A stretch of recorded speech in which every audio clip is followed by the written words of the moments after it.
Well, one thing that I think will be hard for you is that you've done a lot of great work, Emmy for Rasputin, Sense and Sensibility, a lot of stage work, yet here in America you're probably still known as that guy from Die Hard.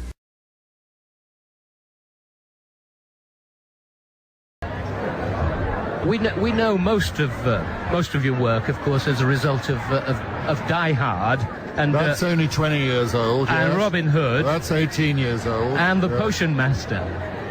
Right. Why are you so good at being so bad?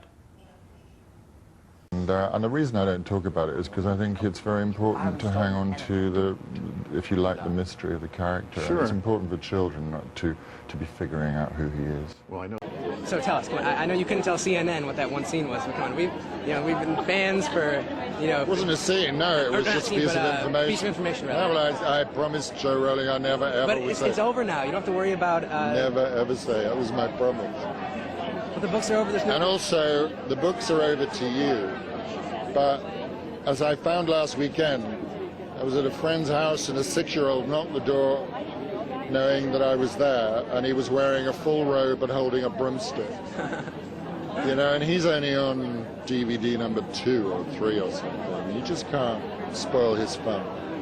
No, I won't, actually, because the whole point about it is people wondering what happens next. And so I've always resisted it. You never know anywhere when you're in a public place and start talking about this thing, just whose relationship with that series of books you're going to ruin. Oh my God, Professor Snape! Die Hard, you played the bad guy. When I saw you in Harry Potter, we wanted to think you were so scary, and I thought you were bad, and you turned out not to be a bad character. Are you bad? Well, that story's been told. Are you in the new one? I know, but that I try as much as possible not to talk too much about that, because there's little kids out there who are only on book 1 or book 2, really? And you think they don't want to know what happens in the last book until it. You were evil, like Voldemort. Well, maybe. Evil. You were such a jerk.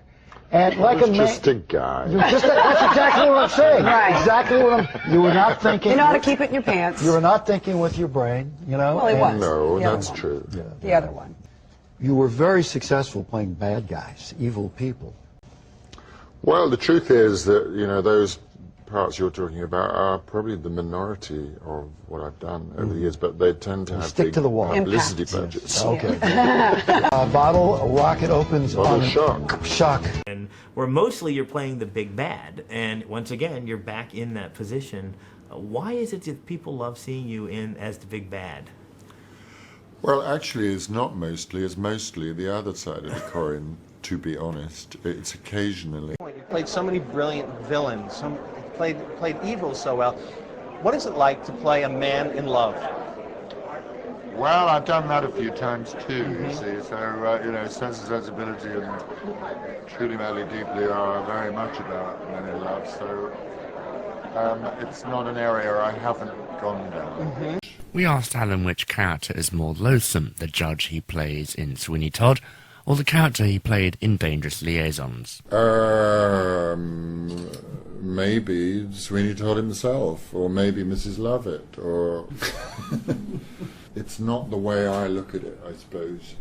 I can't argue with the way you look at it, but I'm looking down the other end of the telescope at, as you say, other work as well. So it's all part of, and also the last thing I do is say I'm playing somebody horrible. I'm just playing this person. What makes a good villain, and why are you so good at playing them? See, the thing is, I never attach a label to any characters I play. Maybe, there's some part of the answer in that is that they're all just people to me. They want different things, and I don't make any differences between some of the darker characters I've played or some of the sweeter souls that I've played. You're kind of famous for playing kind of arch villain types. That'd be fair, wouldn't it? It would also be unfair. Yeah? Why? Why so?